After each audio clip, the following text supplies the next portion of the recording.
Alright, Xavier, are you ready for another hour and a half at least of pain?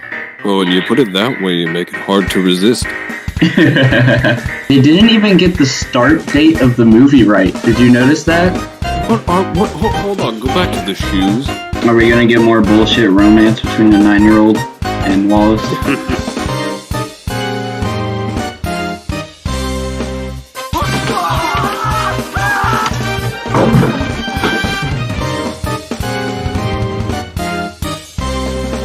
Oh, so now we have a bridge and a river.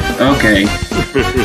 So she was born in 1295. She was about a year old at this point.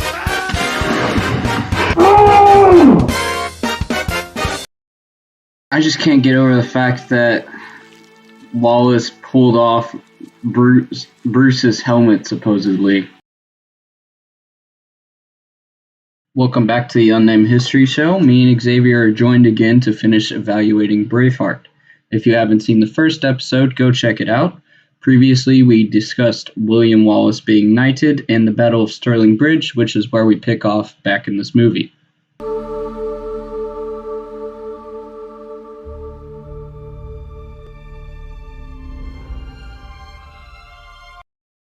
Edward's nation's morale was beginning to fall as now he had two wars under his rule, one with the French and one with Scotland. Wallace pushed the war into the northern part of England. Okay, so they're saying that, I think what they're saying is that Wallace invaded York. Again, he never made it anywhere near York, like at all. So, oh my god. You see, the king is just as confused as we are because he realizes that he can't make it as far as York. Yeah. He can invade Lower England. We would stop him. That, again, Lower England, there's no fucking way. Oh my god. However, Edward's forces united during the Battle of Falkirk. Wallace was heavily outnumbered and he was flanked from both sides in a pincers attack.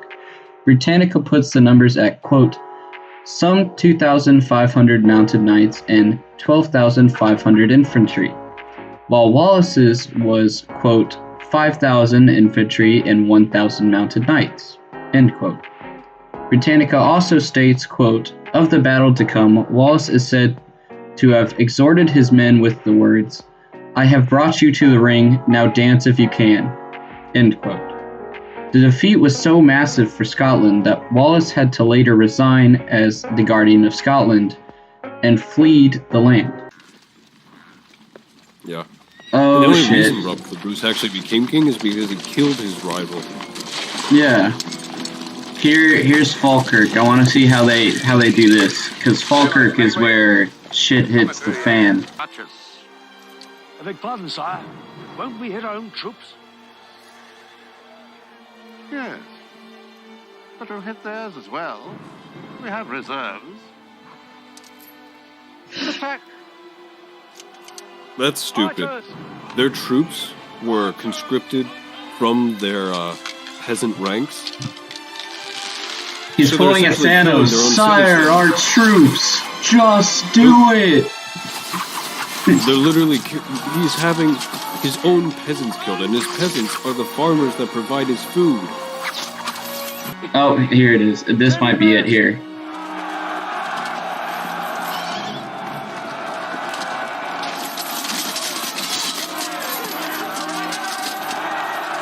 Yeah, here it is. They're coming in from both sides. Alright, they fixed it.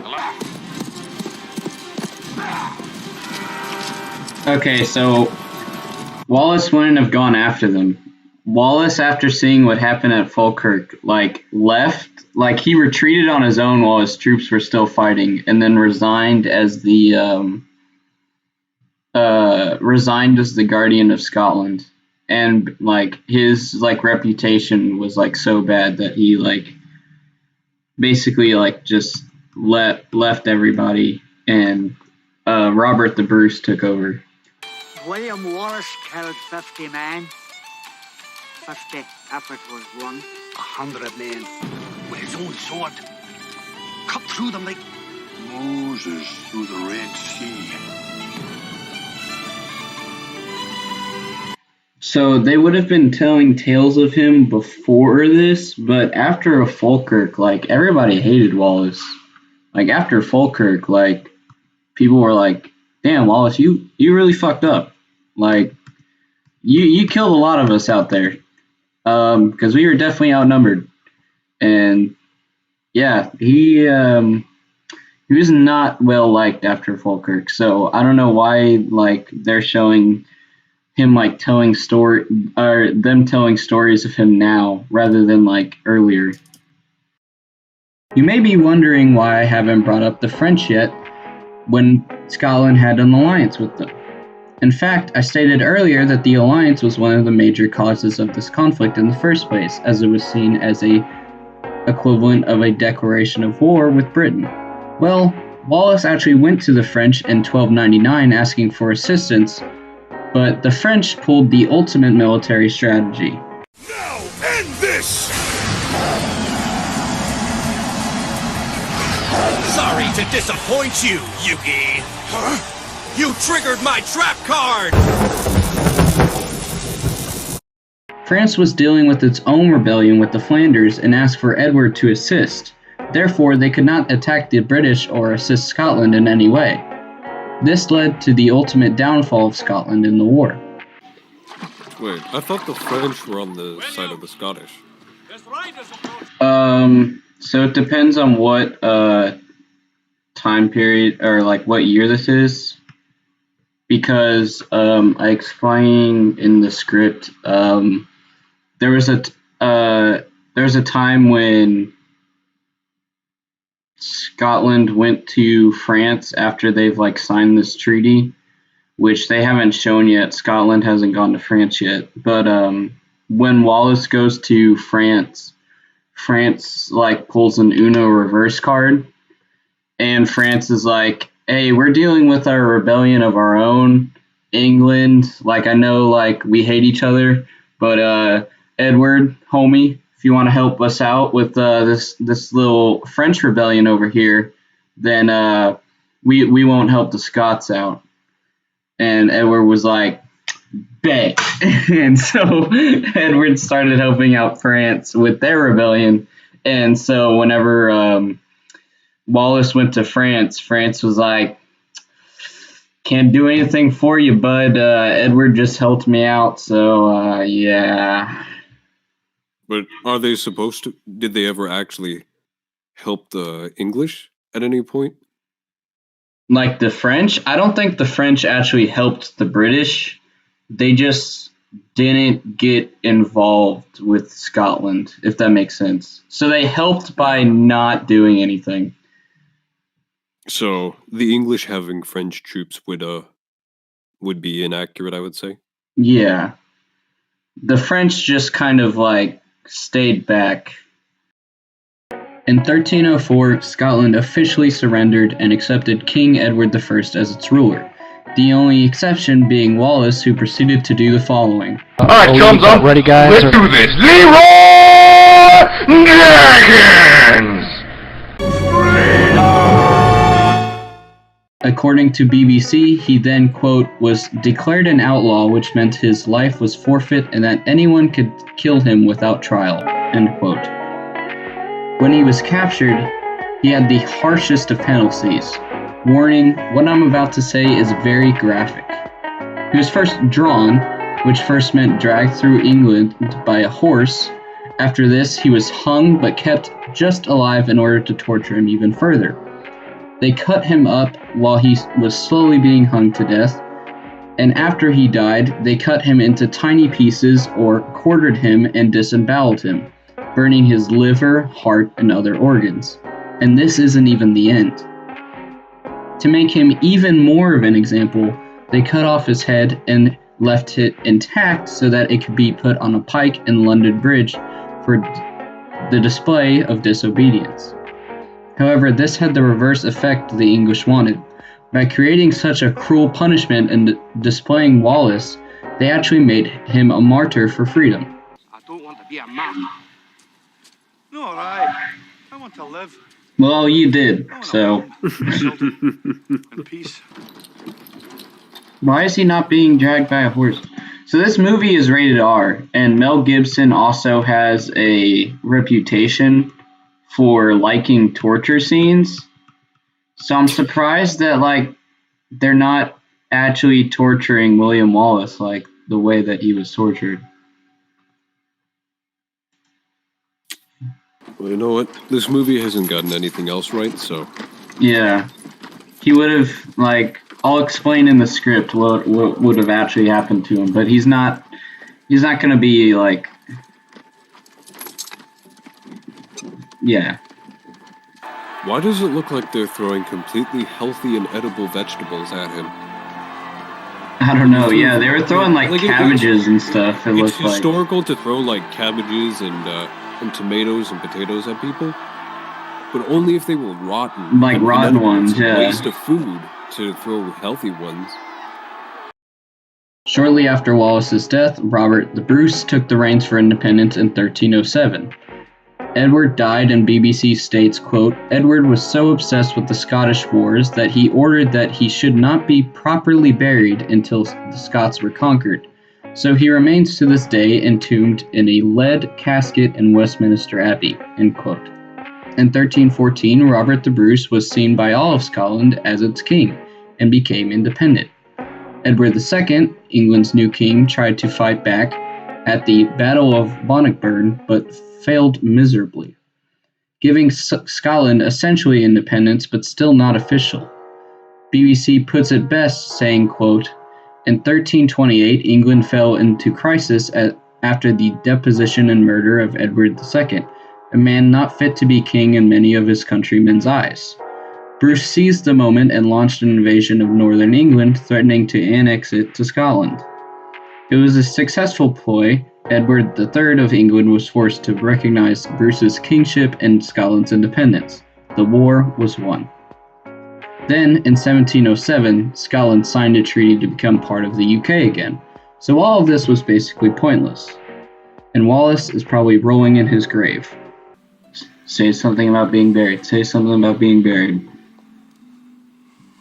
That it won't save this movie, but it will make it a little bit better if you mention something about being buried.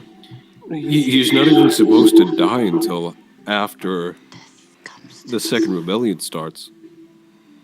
I know, but like still, I want it to like at least have some redemption about him saying something about being buried. After the beheading, William Wallace's body was torn to pieces. His head was set on London Bridge. Okay, His that's arms good. and That's legs accurate. sent to the four corners of Britain as a warning. It did not have the effect that Longshanks planned. That's accurate. All right. I, Robert the Bruce, rode out to pay homage to the armies of the English king and accept his endorsement of my crown. But they skipped over the whole negotiating peace first. 1314. Yeah. Patriots of Scotland, starving and outnumbered, charged the fields of Bannockburn. They fought like warrior poets. They fought like Scotsmen. And won their freedom. They didn't win until 1328. Well, in 1314, he is right. Like most of Scotland, like saw him as a king. They basically became independent, but it wasn't like official yet until 1328 when Edward II tried to take over, like tried to make up for his dad's failures and then lost horribly. And since they lost horribly, yeah.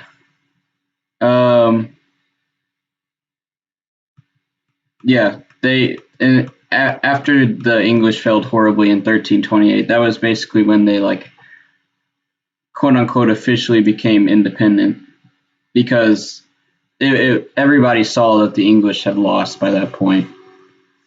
So, and then afterwards, like Scotland became part of the UK again anyway, so it didn't even matter. Alright, let me stop sharing my screen here. And I will go back to... hang on. With that being said, let's see how I reacted to the movie after finishing it. So, after watching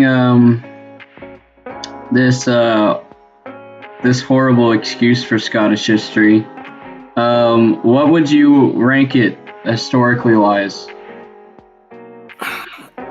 Let's see. On a scale of... Like 1 to 10. Let's say on a scale of Lord of the Rings to Outlaw King, I would say 3. Yeah, I was gonna say 2, only because I don't know like what a 1 is. Like, I don't know like how bad it would have to be a 1. But like this movie practically got every single possible thing wrong.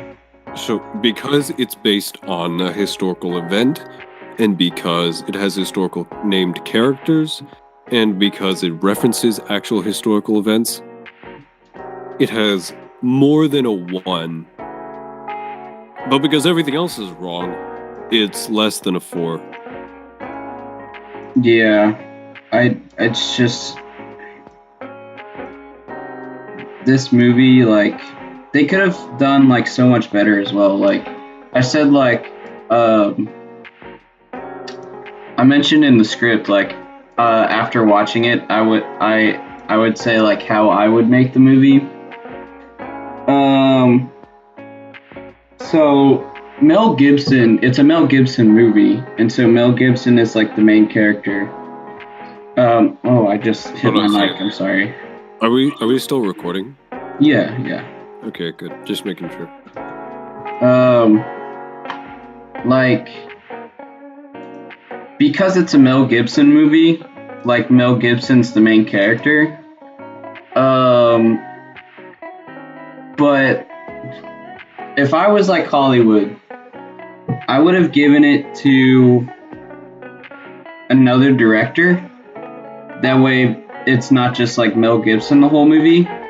And then I would have done what Hollywood does most of the time anyway, and break it up into multiple movies for more money. Because then that way you can also tell like both battles, or both like wars, I guess I should say. Like you can tell like Wallace, like it's like they made it 1 3-hour movie. I would have made it probably 2 1-hour 30-minute movies, or two. I would have made it either 2 1-hour and 30-minute movies or 2 2-hour movies, where like the first one is Wallace, and it's about the Battle of Stirling, the Battle of Falkirk, him dying, like all that stuff. And then the second movie would have been about Robert the Bruce, and how Robert the Bruce took it over, and he basically finished Wallace's work, is what I would have done. But instead, they just kind of compact it all into one movie, and then Robert the Bruce is like a narrator in the beginning and the end. And yeah, I don't like the way they did that, in my opinion. They are good. I was gonna say, I think one thing that would make the movie a whole lot better is if they hired a historian. Yeah, because I think what they did is they based it off like a poem or something, but then the writer came out and he said that he was less focused on the fact, and he literally came out and said, I'm less focused on fact and more creating a story. And so like not only did they base it off of a poem rather than historical events, but they also basically crumbled up the poem, threw it out, and was like, fuck it, we'll write our own thing. So it's like... See, I saw a video clip of an interview with the writer.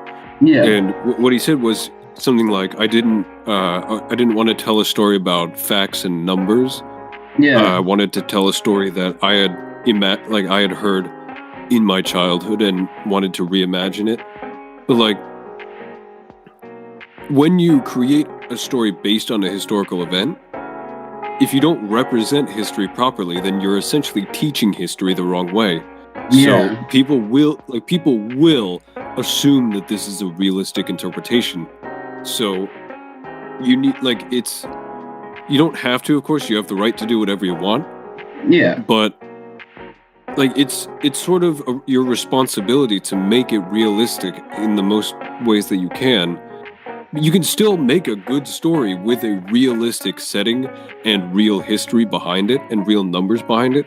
Like, you don't have to be like, oh, this many people died at this battle on this side. Yeah, you don't have to make it a documentary. You don't have to do that. And like there's so many examples of movies that are historically true and accurate as far as we can achieve, and still tell a good story with good characters and good plot, and it's just accurate at the same time. Like, you don't have to sacrifice accuracy to achieve a good story with good plot. Yeah, it's I'm pretty sure there's a quote somewhere. I don't know who it's by or even if this quote is right, so I'll probably sound stupid, but I'm pretty sure there's a quote somewhere that says like history is the it's something like history is the best way to tell a story because there's so many plot twists and stuff like that because it's real life. Like the good guys die and the bad guys can survive and take over entire nations. Like, you know, you don't have the whole hero arc because it's real life, you know. So yeah, I mean, if we look at a real example, like there's the concept in movies of Deus Ex Machina, which, if you don't know, means when a hero comes out of nowhere with no prompting to save the main character from the villain. And that happens all the time in real life. For example, when the Nazis took over Germany and all of Central Europe, Europe was losing against the Nazis until around 1940, 1941, 1942. Because the Americans came in out of nowhere and saved the day. And it was the same thing in World War I. World War I was at a stalemate with nobody winning. And then the Americans just came in out of nowhere and we ended the war. Yeah. So things like that do happen in history. There are interesting stories in history. Cue the Technoblade clip where he's like, he's playing Minecraft Hunger Games, and he's like, knock, knock, it's the United States with the air support. I gotta send you that clip, it's amazing. But yeah, again, you have to, in Hollywood, you have to do what sells, but you can do that without making a documentary too, with being historically accurate. You have the characters there. You can make a story without having to make it so bullshit like it is here. And I've got an example that I think I've mentioned to you before. But the movie that I mentioned on the scale when I was ranking the movie, the 10 out of 10 was Outlaw King, which is a movie that I believe is still on Netflix. But Outlaw King is a movie that is starring Chris Pine, so it's definitely a big movie with big actors.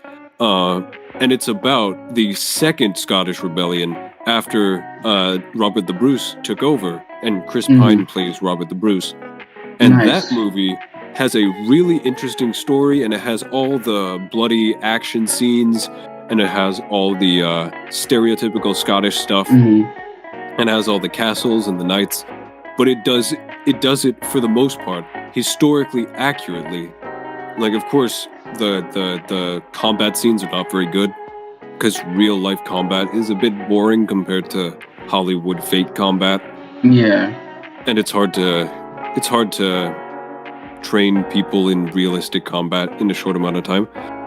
But if you ignore the bad combat, everything else is super accurate in that movie.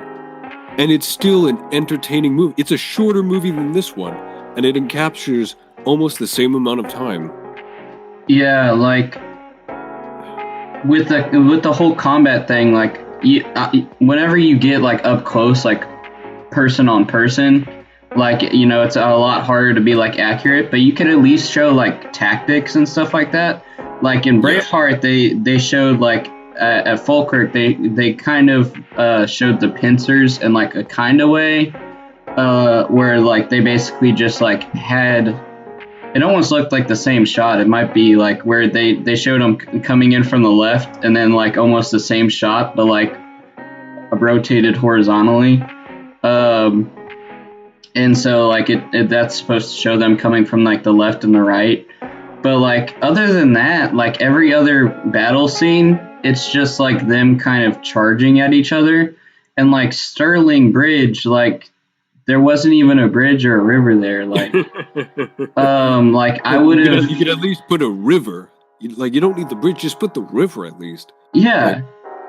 Because like that's the whole reason like Scotland won the Battle of Stirling is because like the English tried to like cross the river and their armor made them sink and they drowned. But like, okay, you're telling me that the guy who goes out to find all the sets and the scenery, the shooting locations, went to England and Scotland, and couldn't find a river. In his travels, couldn't find a river with a bridge on it. Yeah. There's no rivers in England and Scotland that have bridges on them. And there's no way that, like, even if he did find one, like, there's no way that it was like, oh, you can't film here. Because they, like you had said before, like, it looks like they used, like, an actual castle for one of the shots. So there's no way they couldn't get, like, some sort of, like, permit or anything to film on a river. And it's a Hollywood movie. Yeah. You can just pay the people who own the land. Yeah. And, yeah, I would have shown... I don't even think I would have really shown that much of Wallace's childhood, because Wallace's childhood is kind of a mystery. I think I would have, like, picked up, like, where kind of the middle of, the first 30 minutes-ish starts, where it's, like, mid-20s, I think, like, maybe 30s, where he's like, oh, I want to live in peace, and then like the whole war starts. Like that's kind of where I would have started the movie, and then I would have, like I said, I would have gone through Wallace and his life and his battles as like the first part of the movie, and try and make the battles actually look good, and then after Wallace dies, pick up with the part 2 where it's Robert the Bruce. And like Hollywood likes making part 2s and part 3s to things anyway. So I don't know, you know. Like why do you think every single book series like Harry Potter or Hunger Games is like the last book is part 1 and part 2? Like they could have done that with Braveheart and done like Braveheart 1, Braveheart 2, especially because Braveheart is Robert the Bruce anyway. Yeah. But okay. Yeah. And they didn't talk about John at all. They didn't talk, like they ignored John. They ignored like the whole Civil War thing pretty much the entire time. Like that could have been your story right there. Like he's like, I wanted to create an interesting story. That could have been your story right there. Like the battle of these two kings in Scotland. They're like, yo, Edward, help us out real quick. And yeah. Yeah, and then he just comes in and takes over everything. Yeah, and it's they ignored that's all of that. That's a good story, because like that also sets up Edward I as a villainous person or a villainous character, without deviating too much from history. And like, I realize a lot of the realistic movies that we see tend to have more of a grayness between who's the good guy and who's the bad guy.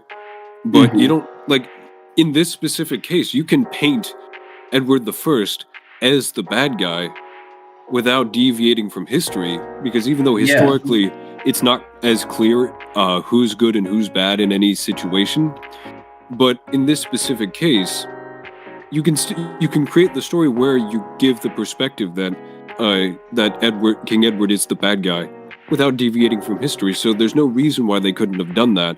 You know, to just set up the Civil War to show that that the Bruce and John Mornay, I think, or something like that. No, it starts with a B. I can't pronounce it. That's why I just say John. It's like it's Ballliol, I think. Bellois. Something like that. I don't know. Bellois, something like that.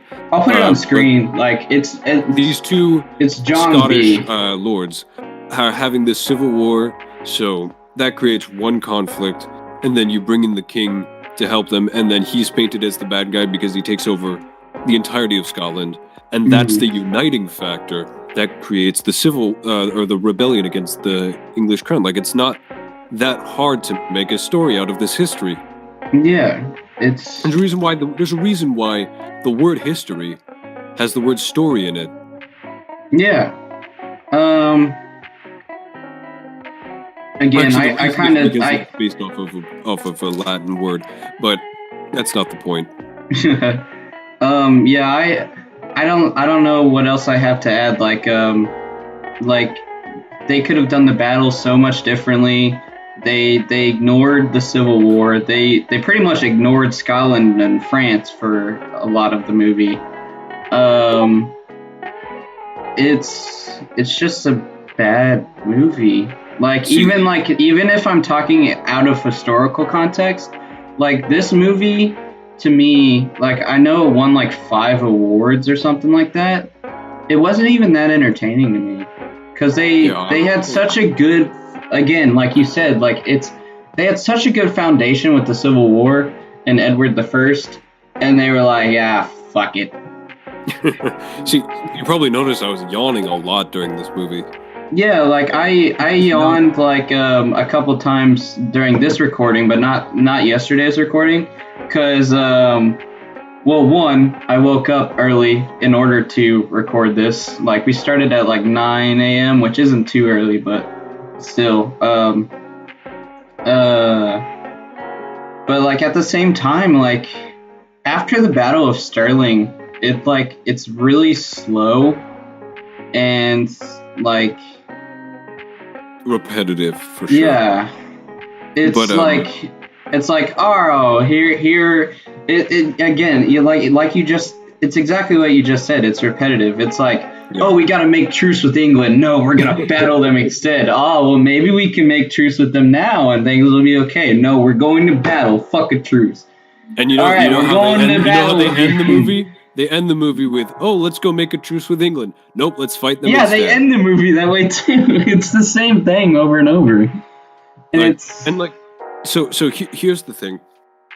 I keep mentioning this movie Outlaw King on Netflix. Yeah. I think it's still on Netflix. I haven't seen it in a while, but I think it's still there.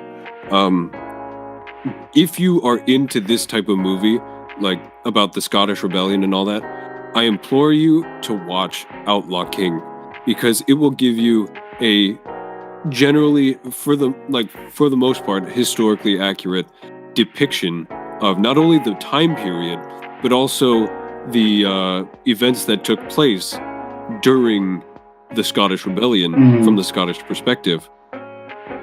And it portrays the characters better, the visuals are better, like, it's just a better movie. Like, so I don't see why you wouldn't. And it has an I've seen it like 3 times. So, like, I have a few videos I gotta do, like, I want to do first, so they're not back to back. Like, I'm gonna do Assassin's Creed Origins, probably gonna try and do, like, history behind, like, St. Patrick's Day kind of thing. But, like, maybe in, like, a couple weeks, like, maybe, like, a month or 2, we can rejoin and we can do Outlaw King, and then we can compare to Braveheart. So, that'll be fun. I mean, it'll be like comparing a diamond to a dung heap. But... But yeah, I think that'll be fun. So, anything else you want to add, Xavier? Talked about the costumes, talked about the houses throughout the movie. Oh yeah, I want to make sure I give myself a better plug, so that anybody who doesn't know who I am, I have a YouTube channel called Old Guy Vibes, so hit that up. And I have an Instagram to match, also called Old Guy Vibes with underscores in between. So check out my YouTube channel and my Instagram, because I talk about all things history, although I don't normally talk about medieval history because my focus is on the Victorian period. But that's why I'm here, actually, is because I never get a chance to talk about medieval history, because my audience on my channel and my Instagram is 19th century focused. So if you're into the 19th century, that's kind of something you like, and you like the history of clothing, check out my Instagram and my channel. I said you're even dressed up right now. Yesterday you were in like a sweater, but now this is more like what you would see on this channel. Well, actually, what you'd see on my channel is more historical clothing. This is all modern. Well, still, it's a suit and tie. Yeah. Yeah. I like how you were like, if you don't know me, like, bro, they know you. Half of them are here because of me, so. Exactly. Like, you're on like almost 700 subs. I just hit 50. Actually, no, I just surpassed 700. I'm at 702. Yeah, so like they know you. You're on like 700. I'm on 50. You've been on the podcast twice now. So yeah, they should know you. I'll see if I can. If you don't, give this video a shout out to on my channel. Nice. But yeah, if you don't know Xavier, like his stuff will all be in the description. So yeah, go check him out. He shouted me out a couple times. He shouted me out a couple times, and he's been on here a few times. So we're good friends. We collab a lot. So you should definitely go check out his stuff. Yeah. Is this finally where the Civil War is coming in? And you're prepared to recognize our legitimate succession. You're the ones who won't support the rightful claim. Those were lies when you first wrote them. I demand recognition of these documents. These documents were lies when you wrote them. Oh my god. This is the first time they're mentioning the Civil War. They're saying the Civil War started after Wallace was knighted. The Civil War was the whole point of this conflict in the first place. And they're saying it's happening in the middle of the fucking movie rather than the beginning. Well, it's not even the Civil War yet. Yeah. It's just like a bunch of politicians getting mad at each other. Something I forgot to mention in the beginning as well. They didn't even, I realized whenever I was watching it back, they didn't even get the start date of the movie right. Did you notice that? What did it say? It's supposed to start after the death of Alexander III, which is in 1286. The movie opens saying 1280. They're 6 years behind of everything. Like 5 seconds into the movie. Well, did we expect any better? I don't think we did, especially not after getting this far into the movie.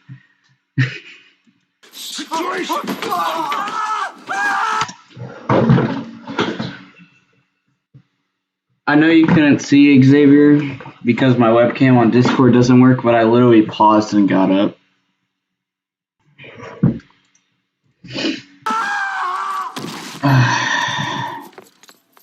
Oh, so now we have a bridge and a river. Okay.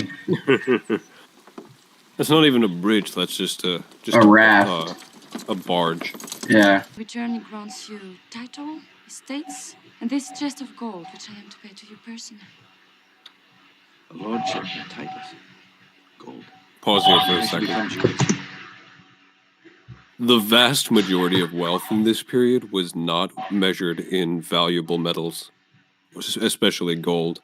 Gold was one form of currency, but when trade was made or when taxes were paid to lords, it was usually paid in the form of livestock, goods, that sort of thing. So you might, if you were a farmer, you might pay your taxes in crops.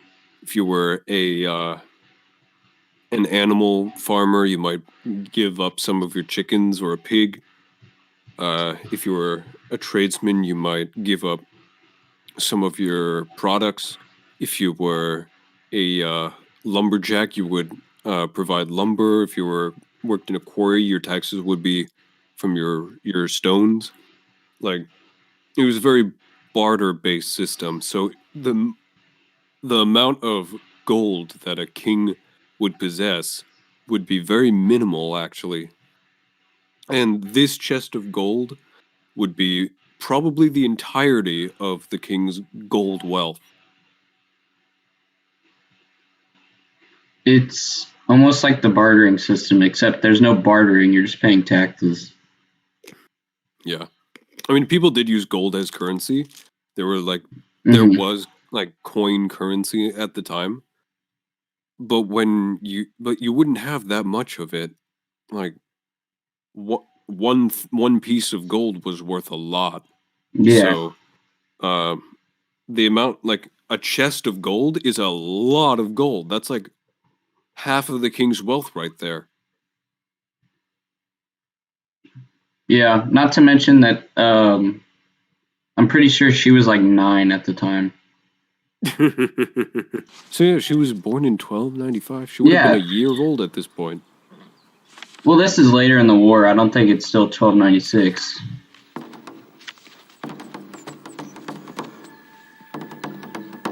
This is probably closer to like 1298-ish.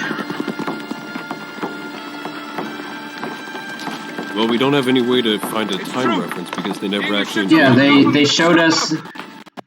They showed us freaking... two battles that never happened. They showed us 1200, or 1280, I mean, in the beginning, which wasn't even the right year. So there's no way to tell what year this is. It's my island. We wanted Sterling, and still you quibble. You wanted Sterling because there was a bridge, but evidently not. If you'll not stand up with us now, then I say you're... So why do you think they emphasize that Robert the Bruce is the rightful ruler of Scotland when the other guy, whatever his name is, has essentially an equal claim to the throne? John, yeah. I have no idea, man. This movie is all fucking over the place. He's not even the one that Edward proclaimed as king. Edward put John, like, him and John were battling for the throne. Edward came in and picked John, not Robert. And they mentioned John's name once.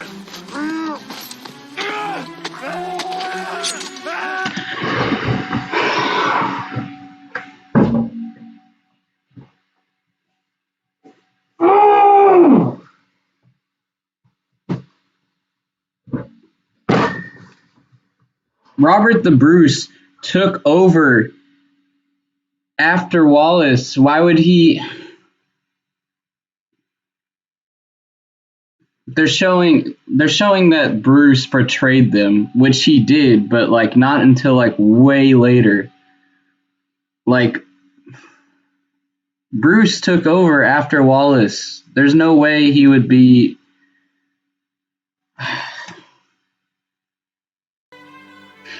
I just can't get over the fact that Wallace pulled off Bruce's helmet, supposedly.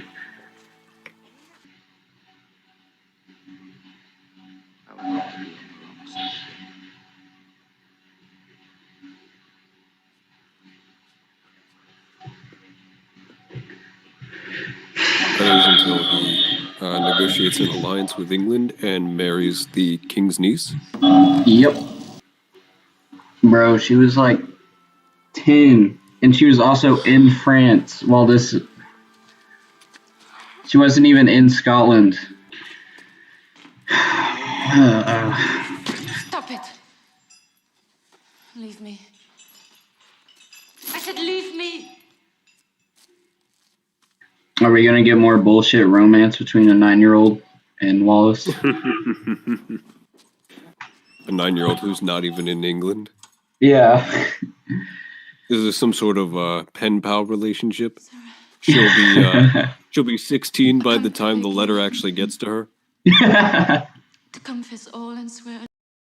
Strap in for a tale all about taking back liberty that takes every liberty with a true story. Because if it were accurate, there'd be no kilts, bagpipes, or face paint. No wife, princess, or plot-centric cuckoldry. I will bless this marriage by taking the bride into my bed. And Wallace's big speech before a battle was actually, "Behold, I have brought you into a ring. Now carol and dance as well as you can." As stated, I give Braveheart a 2 out of 10 for historical inaccuracies. It gets practically every single thing that it can get wrong. They don't even have a bridge at the Battle of Stirling Bridge. I don't know what else I can say about this movie. I don't find it that entertaining, and I don't find it that historically accurate. However, if you disagree with me, there are scenes that I left out that you feel should be included, or you have some other take, leave it in the comments and I'll feel free to respond. With that being said, I'll see you guys in the next one. We'll call that an episode. I will talk to you later, Xavier, and I'll see you in the next one, viewers. So, peace out.